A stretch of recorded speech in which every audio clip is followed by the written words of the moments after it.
Golden State Media Concepts bring you Book Review Podcast, a haven for bookworms of all ages and the widest genres, from mystery to memoirs, romance to comedy, fantasy to sci-fi. If you love to read, this is the podcast for you. It's the Golden State Media Concepts Book Review Podcast.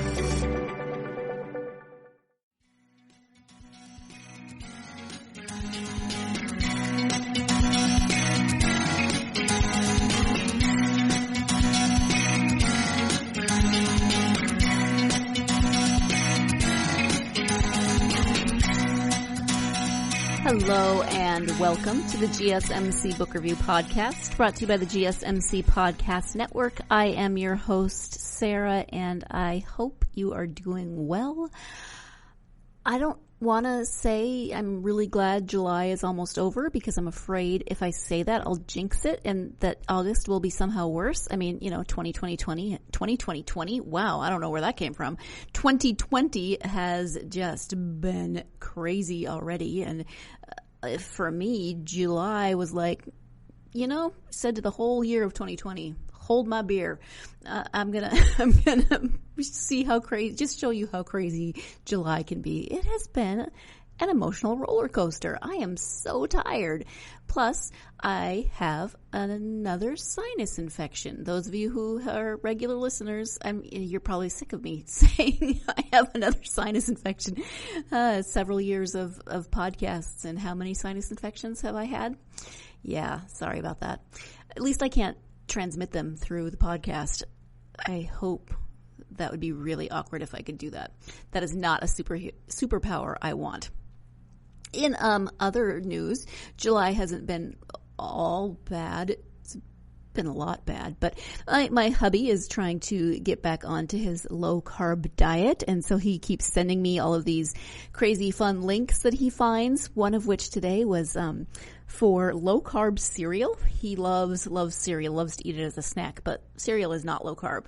And so this is not an endorsement in any way, shape, or form, but he found today low-carb cereal by Magic Spoon, and this is our latest adventure in trying low-carb food. He is ordering some boxes, and we're going to give it a shot. I don't know how it'll turn out, but hopefully it will help to replace his regular cereal craving, because that man could eat his weight in cereal on a daily basis and be perfectly happy, but his blood sugar not so much.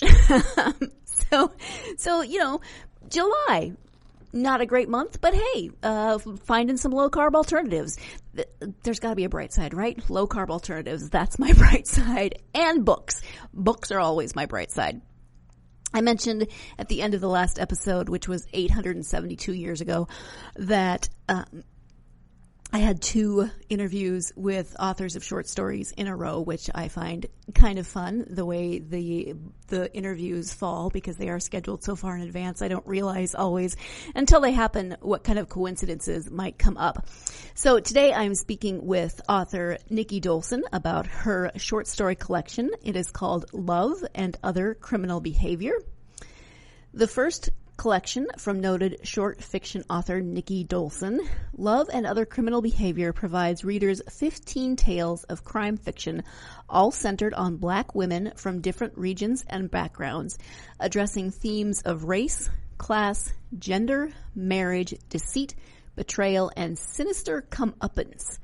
The stories offer unique and differing perspectives and would make great fodder for an anthology series a la Black Mirror, but focused on crime, love, boxing, and knives. There are so many things to grab your attention in that brief paragraph. First of all, mad props for the use of the word comeuppance, not a word you get in a blurb very often. Also, reference to Black Mirror. It's not my favorite series, but my husband loves it. Not as much as he loves cereal, but he does love Black Mirror, and I can see the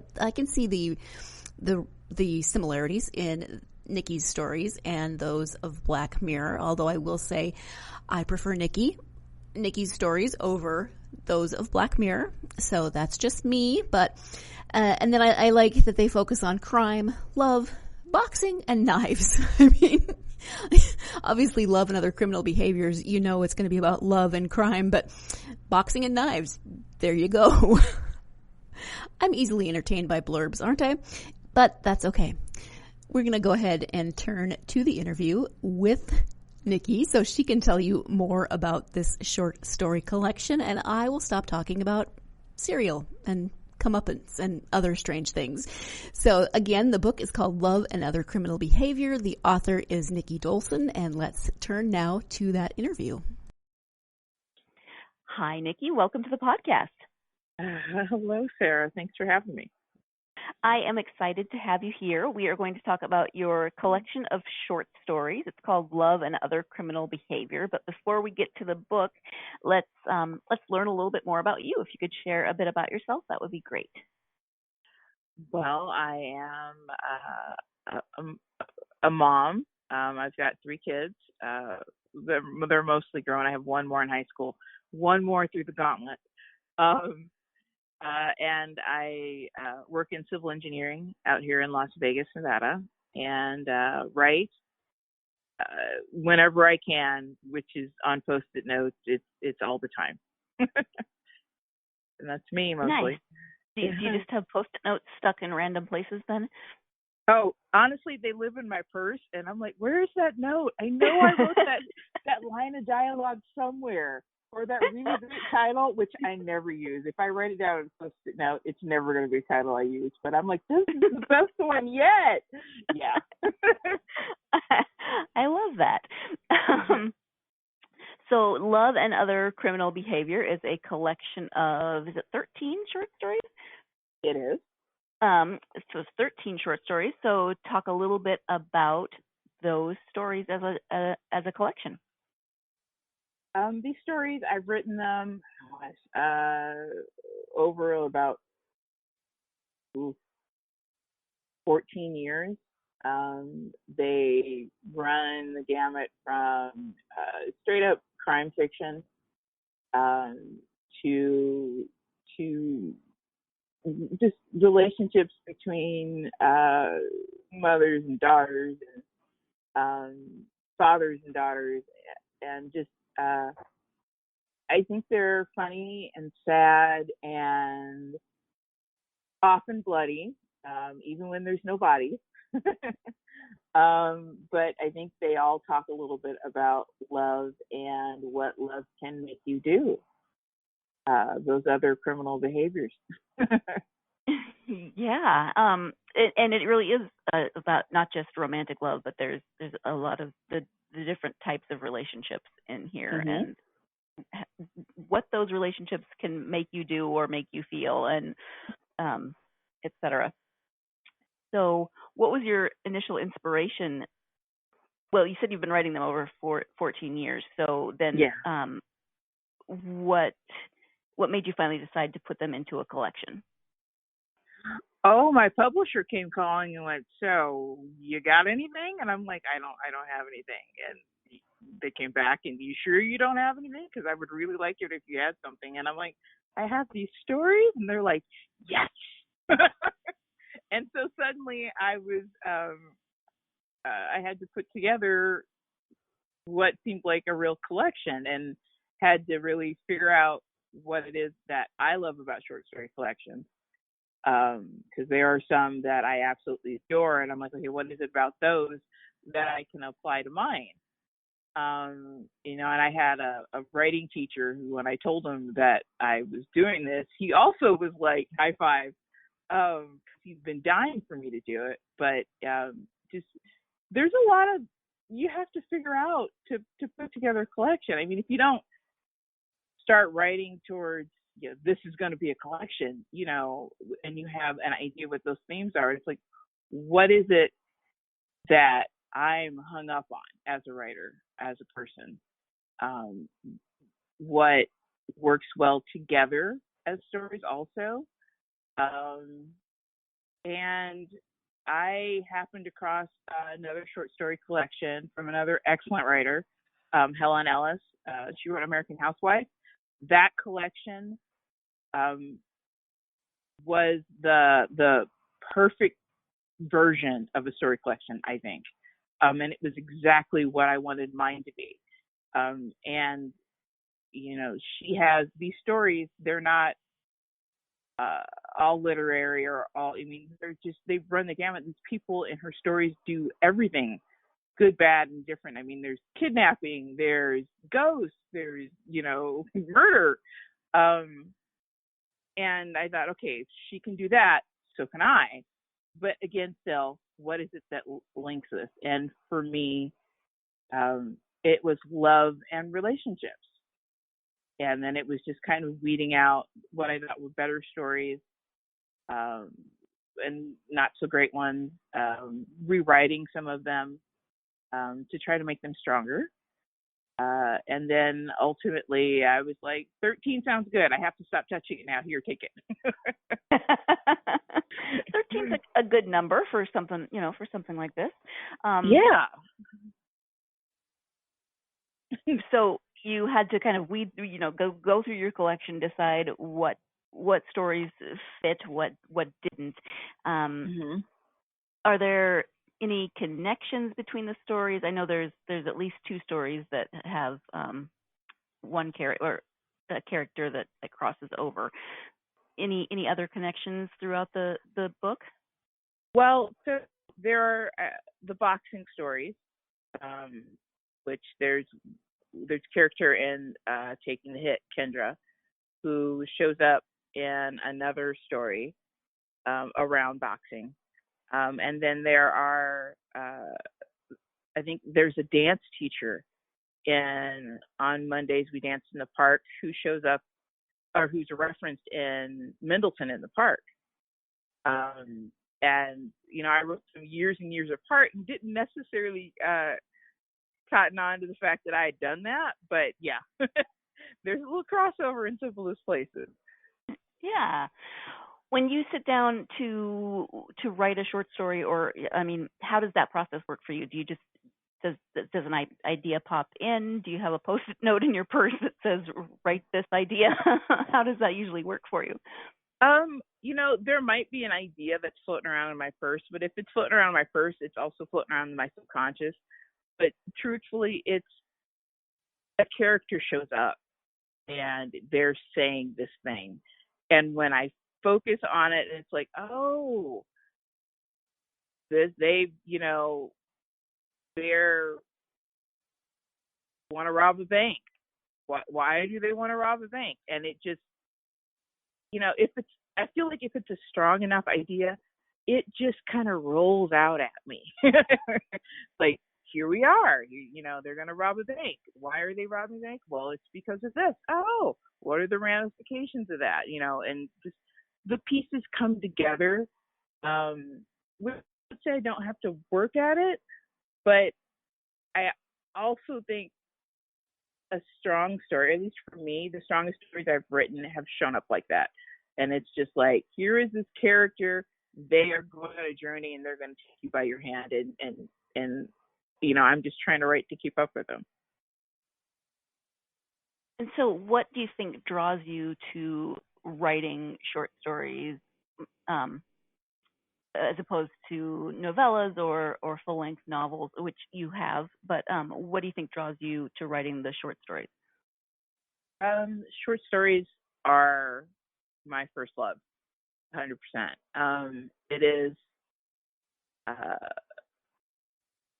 it's that saying, you can write the perfect short story, and, a novel is a flawed thing, but it's supposed to be. But it's the idea that you could write something perfect and entertain someone and, have them be in that world for, 20 minutes, a half hour, an hour, and exist there. And the short story is this perfect thing that I'm always trying to perfect. I have written longer. The longer book, my first book, was really a set of linked stories that then came together. And honestly, if I could write a novel the way I can write a short story, I would probably write one of those. But I'm working on it, but it's not easy. Not that short stories are, but I seem to be able to do one far easier than the other. Right. Sure. Well, and you've got a full-time job and a family, and so I imagine that there's some time issues in there. Yeah. That was probably an understatement, but I tend to be pretty good at those. So now that you've got an idea of the nature of this short story collection by Nikki Dolson, we're going to go ahead and take a quick break. And when we come back, Nikki will be talking about what she likes about writing crime fiction. So stay tuned. You're listening to the GSMC Book Review Podcast, and I'll be right back. GSMC Beauty Tips Podcast gives you advice on everything from hair to fashion to skincare products. We'll talk about the latest trends in makeup, hairstyles, and anti-aging remedies. And we'll cover all of the newest fashion trends. If you have an interest in or questions about the beauty trends that might work best for you, the Golden State Media Concepts Beauty Tips Podcast has got you covered. Download the GSMC Beauty Tips Podcast on iTunes, Stitcher, SoundCloud, Google Play, or anywhere you find podcasts. Just type GSMC in the search bar.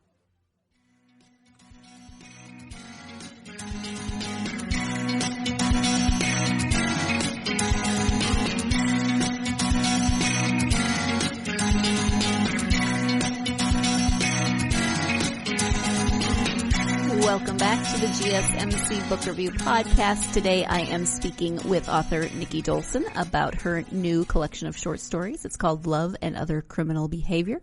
So let's go ahead and turn back to that interview. What draws you then to writing crime fiction?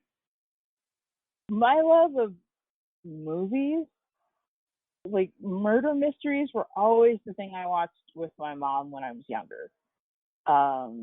And then that just, morphed into a genuine love of Alfred Hitchcock movies. And from there, the springboard to, who are the greats who are writing it. You get Chandler, you get Hammett, James and Cain, though. I think of the old ones, he's the one that I love the most, James and Cain. His stories, Postman Always Rings Twice, Mildred Pierce, Double Indemnity. These stories are so very much regular people veering away from the straight and narrow that they know they should stay on, for reasons that are understandable and sometimes not. But I think if you look at their lives that they're living in, their lives aren't really bad sometimes. They're just not what they wanted. And that is the part that gets me. You could have everything you thought you wanted. The husband, the picket fence, the 2 kids, the dog, the car that doesn't, you don't have to worry about it not working, the job, the nice neighbors, the nice neighborhood. And still, these characters self-sabotage. They go off the beaten path, the path they know, to risk it all, for, in hindsight, things that not always were worth it. And I love that aspect of crime fiction. I like that. That's why I write that. I'd rather write the regular guy doing the bad thing than the policeman who's trying to catch them. That's where my point of view comes in there. And yeah, I think that definitely comes through in the short story collection, is that it's pretty much just regular people going about their lives, and then something maybe happens, or something causes them to end up in this situation. I don't want to make it sound like it's all external forces, but basically just regular people living their lives, and they find themselves in these extraordinary circumstances, or even not necessarily extraordinary circumstances, but um, I think it could happen to a lot of people, and I'm grateful that I haven't found myself in many of these situations. Oh, absolutely. I'm always like, I would never do that. This is great, because I would never make that choice. Right. Yeah, I get to live vicariously through my characters making just really unfortunate decisions. They don't. I like to be. They don't think past the next moment, or they think they're so smart and they've got it 3 moves ahead, but they're not really factoring in everything that might happen. And I think the average person is inherently good, and whether that's because they're afraid of consequences or because they just would never do bad things, it is, there are those gamblers out there who risk things just to see if they can get away with it. And that's the person I like to write about. Oh, and it seems appropriate then, since you said gamblers, that a lot of the stories take place in Las Vegas. Yeah. Yeah. Are there, a couple of stories that you want to highlight? I mean, when there's 13 short stories, I don't want to just go through the book and give everything away for people, but are there a couple that you'd like to highlight?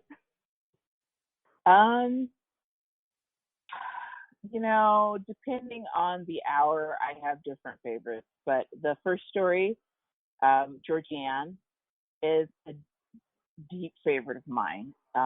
It is, maybe on its surface, doesn't necessarily seem very Vegas, but it is very Vegas. It's not the Strip. It's an older neighborhood in town that I use for where they live. It is a little bit of my job, so I guess there's a little bit of me in it that way that we touch on in there. But it is, I guess the thing about Vegas, once you go away from the Strip, you could be anywhere, to save for the desert. It's suburbia. You could be anywhere.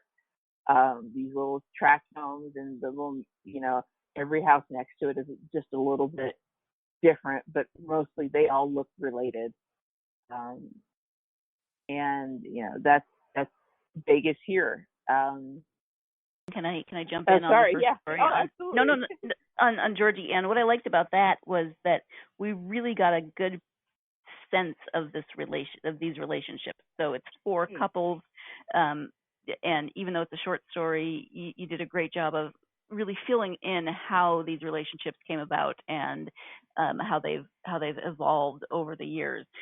So yeah, I mean, it could have been anywhere, but I really liked how you managed to convey that whole backstory without a lot of pages. Yeah. Thank you. It is, again, that story was like those stereotypical, like the June Cleaver and the 1950s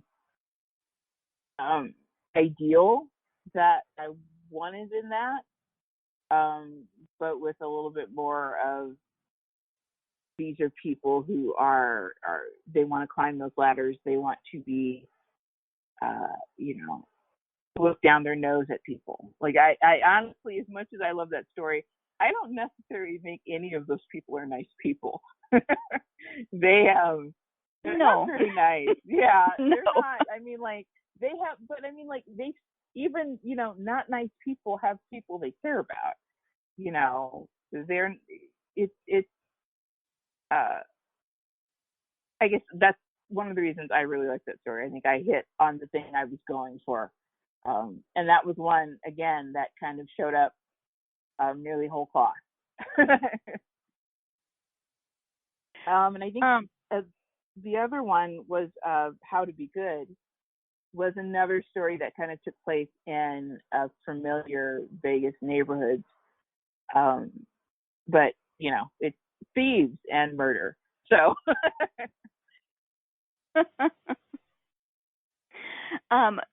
Do you do much research for your stories, or how does that process work for you in terms of writing? I did do research. Boxing, I think, is the biggest thing that's shown in any of these stories. I was writing other stories that ended up being in my first book, and I had one of them was about a boxer, and I just really delved into that. I have kind of a love-hate relationship with boxing, but how they used to do, HBO used to have the Monday night fights or whatever. But before the actual fight, they would like go out with one of the boxers and look at how they're training and where their mind is at, and really that process of them like settling into getting ready for that big fight. And I love to watch that. So I watched a lot of that. I read a lot about boxing. Joyce Carol Oates, I believe, did a book about essays about boxing. That was really helpful, and I really just tried to immerse myself in that.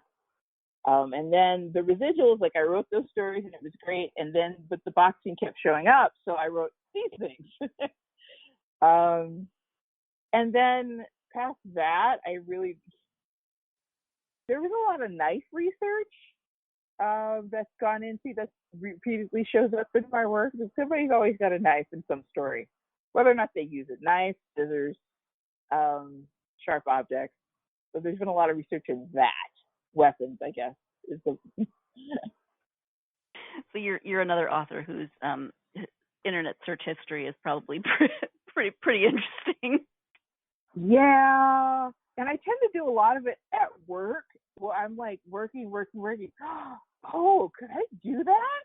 Like, there's a story that came out earlier this year that literally I was like, can I pour bleach on somebody and set it on fire? This is not things a nice person researches, I feel. But it was important. It worked. It was important, and it doesn't work, actually. But it was good to know. Was like, so I went down the rabbit hole of what could I use that's an everyday household thing that would work to set somebody on fire if I needed to. So, yeah, that search history is on my work computer. Yes. So, wow. I think the story worked out well, but yeah, it's not. My search history is problematic. I can imagine, but it's I mean, as long as you're not looking it up because as long as you're looking it up for writing purposes and nothing else. Yes, it's like, please look at the work product. Please see, but nobody's dead around me. Look.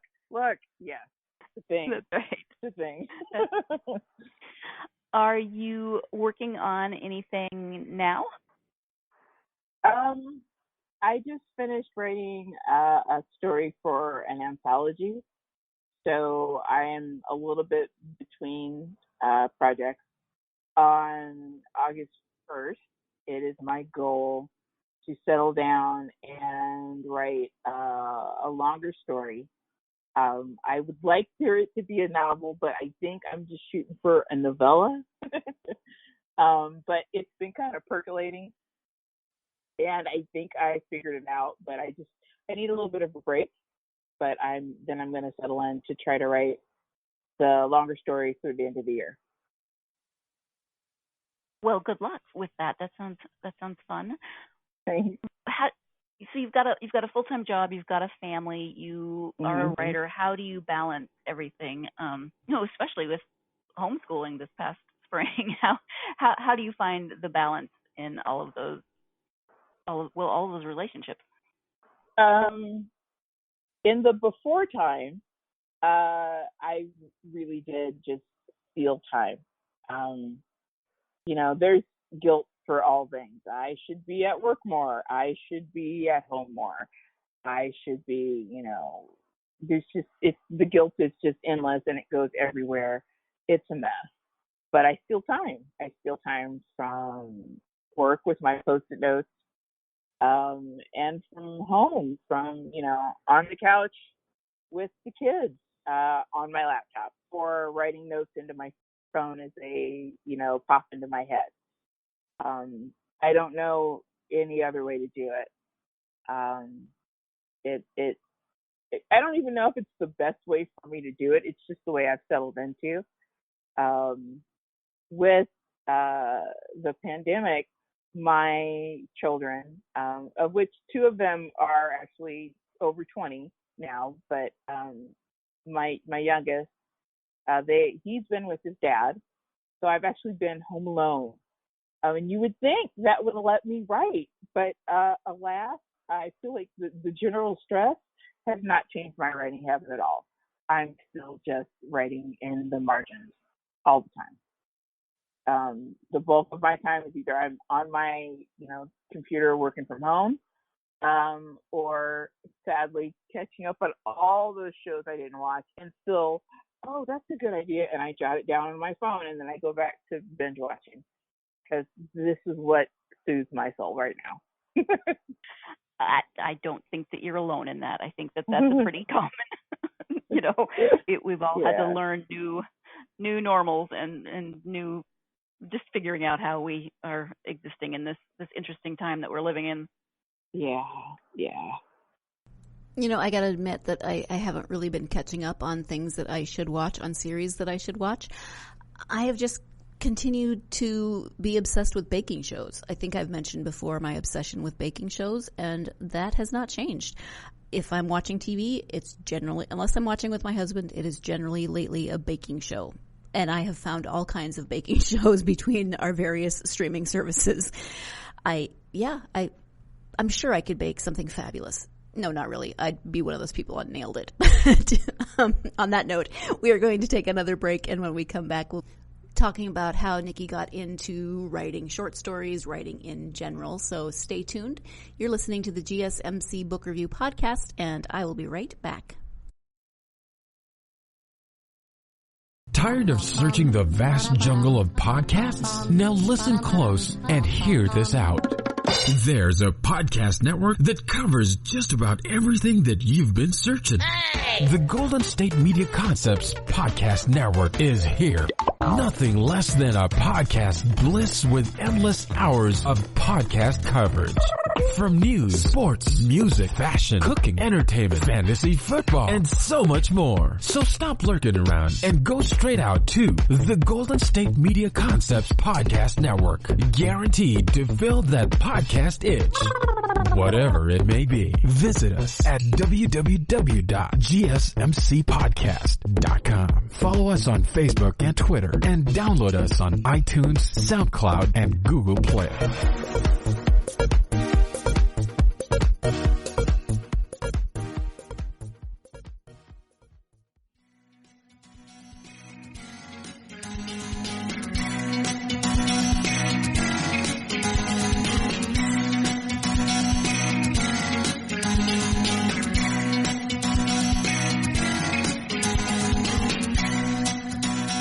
Welcome back to the GSMC Book Review Podcast. When I am not watching baking shows, I am interviewing authors, which is even better. So let's go ahead and get back to one of those interviews. Again, I am speaking with Nikki Dolson about her short story collection, Love and Other Criminal Behaviors. So is writing something that you've always wanted to do? When did you start writing to try to publish? I started writing with the intent to publish in 2006. I thought, you know what, I'm unhappy in other aspects of my life, and I didn't have that creative outlet. I did so many things trying to do that.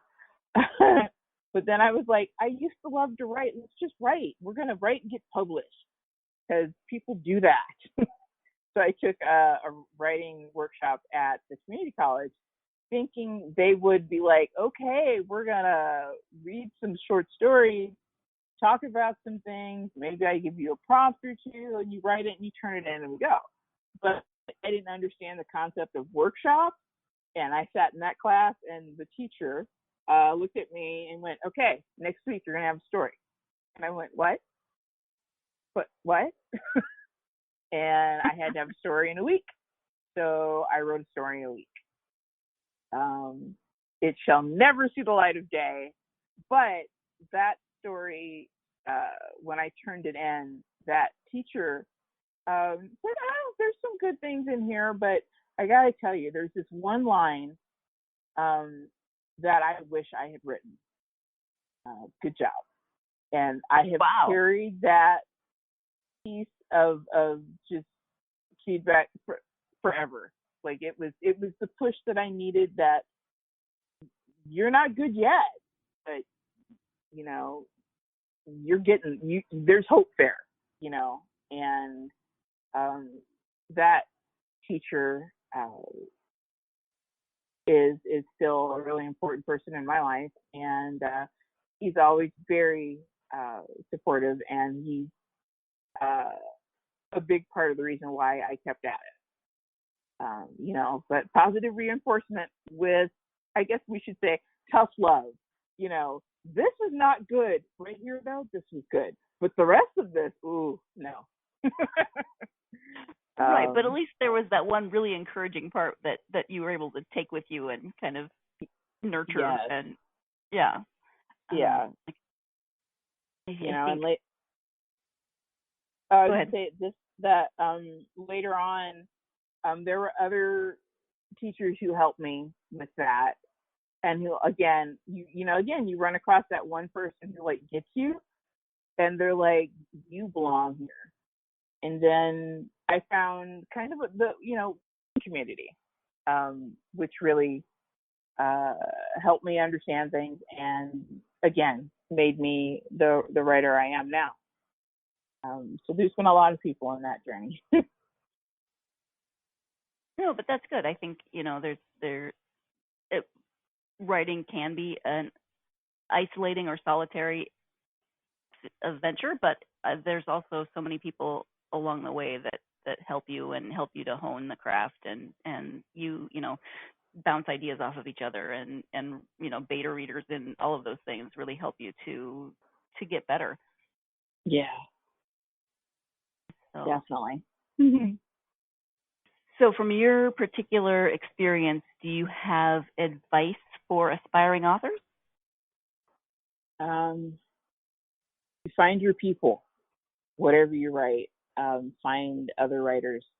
Obviously right now we can't all get together, but having somebody just to talk about writing with, to talk about that great thing that you read, to ask questions about, how do I write a party scene? And what books do you think that? To have a community of people who could be like, go look up this book. There's a party scene in there. See how this person did it in this short story or in this novel. It was incredibly important to have found people who were willing to offer up that advice, who were willing to read even just little snippets of my work, or quite honestly, just talk about writing. I mean, I can't tell you how many things I've just figured out just by talking about it. Just, what is it that you like, or what is it you're trying to do, and bounce that off of somebody else, or listen to them while they bounce their ideas off of you, or what you love about a story or what you hated. It's like you need to read also, and you need to talk about it. And I think both of those things feed the subconscious mind, which then feeds into the conscious mind when you're writing. Read and talk to people, and then write. Always Thank write. you. Yeah, thank you for that.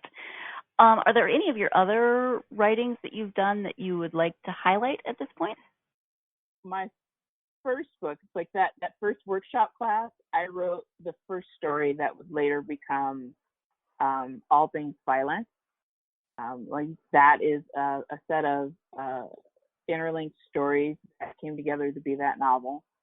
And it is, like a lot of the stories in Love and Other Criminal Behavior, about relationships. But in this case, For All Things Silent, it's the contract killer with boyfriend problems. So the killing happens, but it's not really the point in that one. But it's as some of the first things I wrote and cut my teeth on to learn how to write. It's near and dear to the heart. It's your baby. I understand that. Yeah. Oh, absolutely. Yes. I know you. Well, wait. Let me backtrack. When you take the time to read for yourself, what do you like to read? I go back and forth. Right now, I'm on a big science fiction kick. Science fiction is my second love. I guess hard sci-fi, spaceships and new planets and that kind of thing. That is just truly what I enjoy to read. So books like Anne Leckie's series, Ancillary Justice, is great.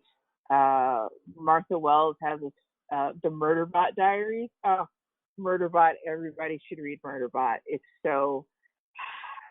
They're so enjoyable.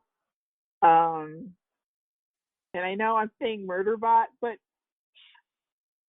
there's not a lot of murder. It's just you just look up Murderbot. Don't be turned off by the murder in it, really.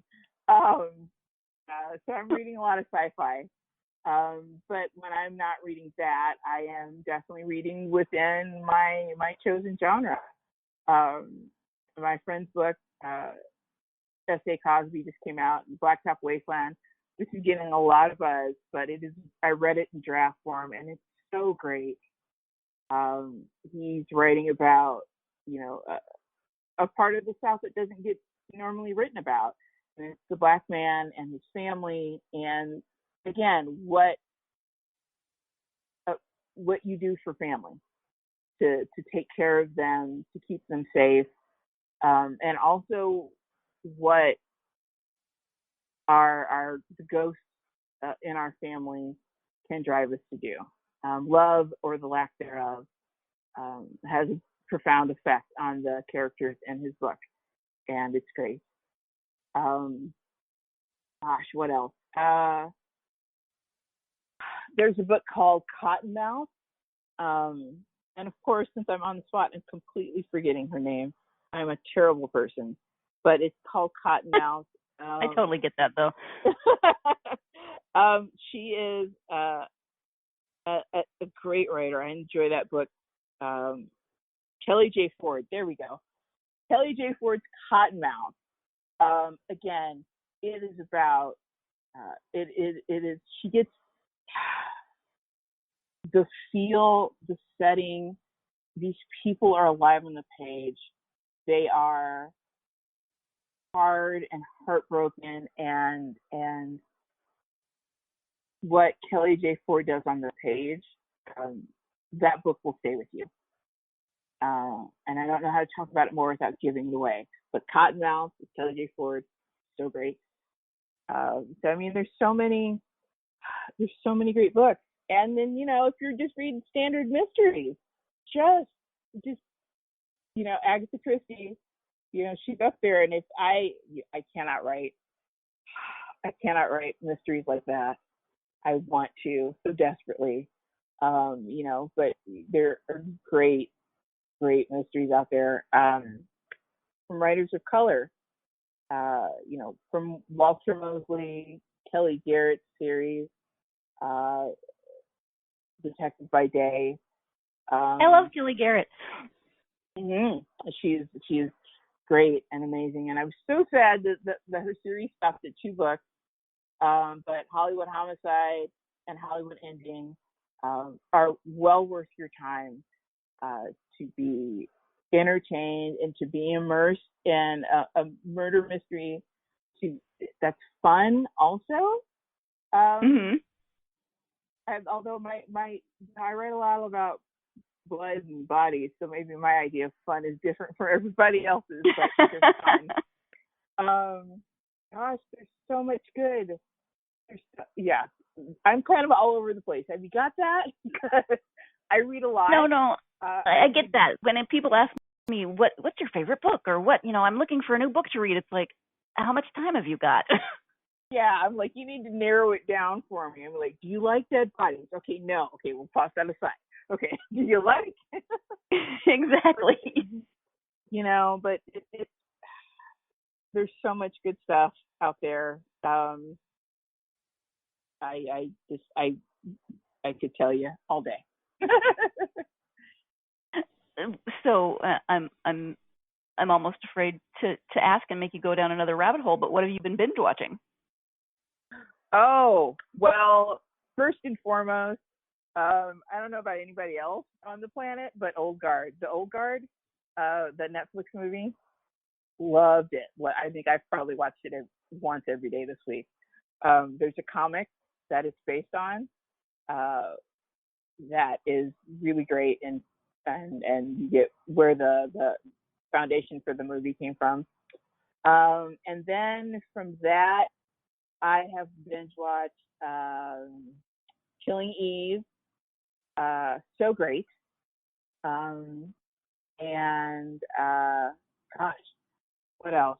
Honestly, I've been touching base with a lot of comfort watches too. So The West Wing to make me feel better about the world a little bit. Yeah. That said, I also touch into Scandal because it is also just so, it's not as far out there as it used to be. Like, I had to stop watching it when it was on TV because it was just, I can't. And now I'm like, you know what? None of this is out of the ordinary. Go ahead. Yeah, let's do this. Special Black Ops team in the White House? Why not? Right. Right. Yeah, that's I the comfort shows for sure. And then like Knives Out, I've watched that I don't know a million times since I bought it, since it came out on digital. It's such a great mystery.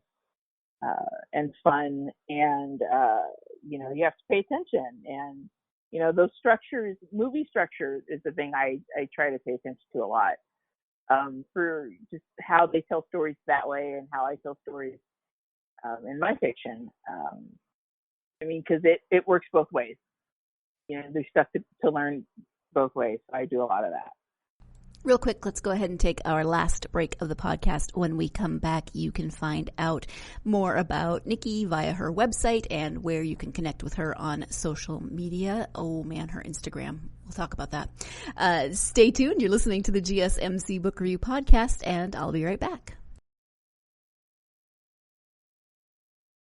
Still on the search of that one true love? On the limbo in this crazy world of dating, marriage, relationships? Well, listen to the Golden State Media Concepts Relationship Podcast, your one-stop podcast for everything about relationships.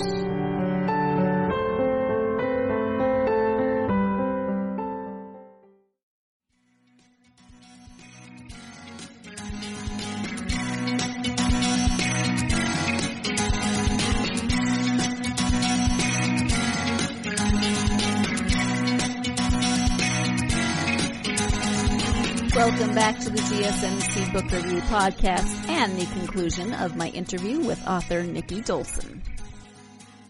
So I know you have a website, so if you can direct people to the address of your website and where they can interact with you on social media. Well, my website is my name, Nikki Dolson, NIKKIDOLSON.com. And I'm on Twitter and Instagram also under my name, Nikki Dolson, no spaces, no periods, just one name all squished together. You can find me on Twitter and Instagram there. Twitter, I'm far more active on. Instagram, it's I have an affection for a good print. So a lot of what's on there is different fabric prints of what I'm wearing, and mingled with, have you read this book? You should read this book. There's a lot of that. I like it. That sounds fun, actually. Well, I thank you for that. And we've talked about a variety of different things today, but is there anything that we haven't touched on that you wanted to make sure to bring up or highlight in this interview? We, as writers, have, a choice of what we put out there. I stand by, like, the story just comes to you and you have to run with it. But I think that the choices we make in our fiction that we put out in the world is important. And I also think, what we read is important. Read beyond your comfort zone. Read in those genres, those authors you might not naturally gravitate to. I mean, yeah, I'm saying force yourself to read somebody other than the standard white guy is what I'm saying. There are so many wonderful writers out there. Roxane Gay, Rumaan Alam, Layla Lamy. There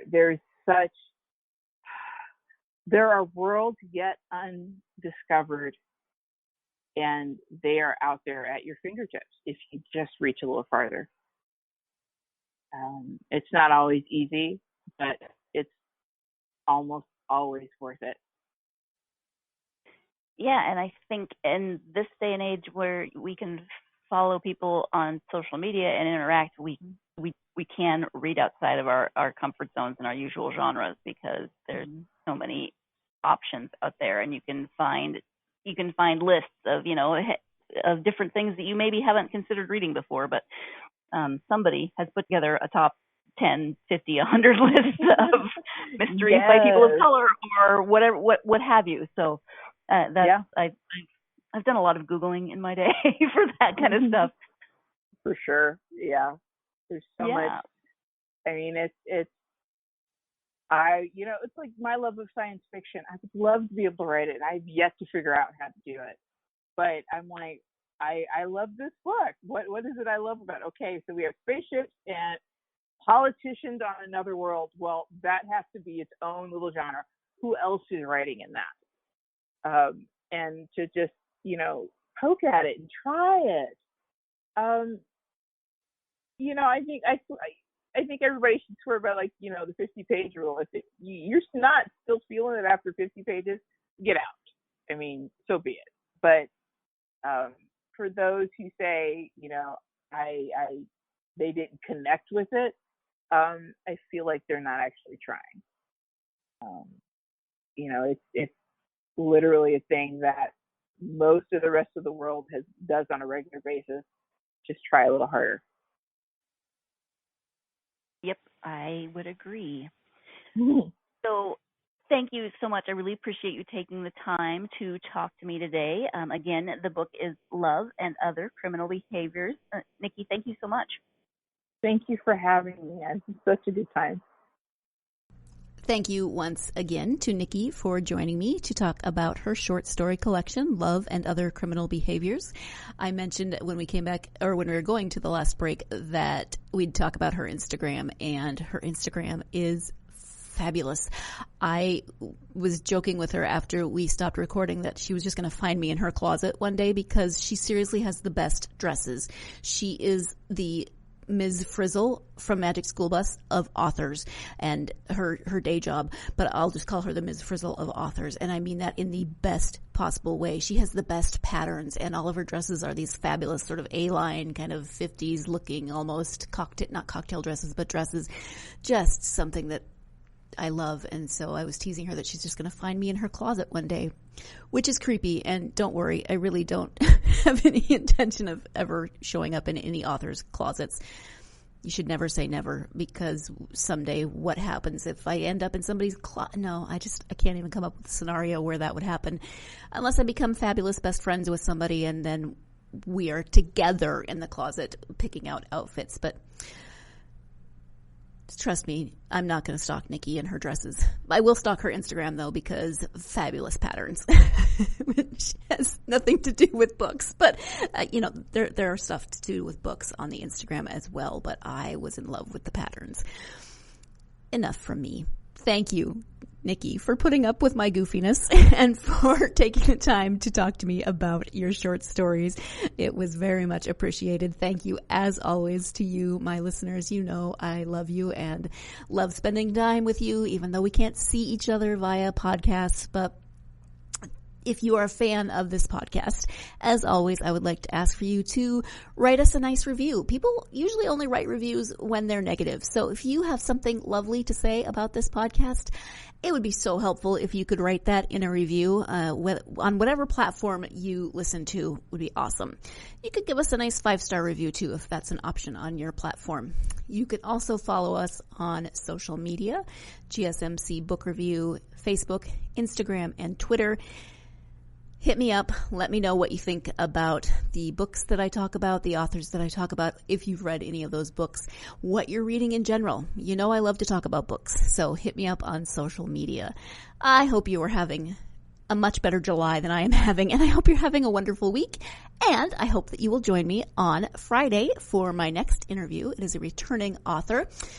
This author joined me for the first time back in 2018, and she is joining me again for an interview about her new book, The Ungodly Hour. That is author Lori A. Egan. So please join me for that interview. Lori's always a lot of fun to talk to. Have a wonderful week. Make sure that week involves plenty of time to get yourself lost in a good book. Thanks. You've been listening to the Golden State Media Concepts Book Review Podcast, part of the Golden State Media Concepts Podcast Network. You can find this show and others like it at www.gsmcpodcast.com. Download our podcast on iTunes, Stitcher, SoundCloud, and Google Play. Just type in GSMC to find all the shows from the Golden State Media Concepts Podcast Network, from movies to music, from sports to entertainment, and even weird news. You can also follow us on Twitter and on Facebook. Thank you, and we hope you have enjoyed today's program.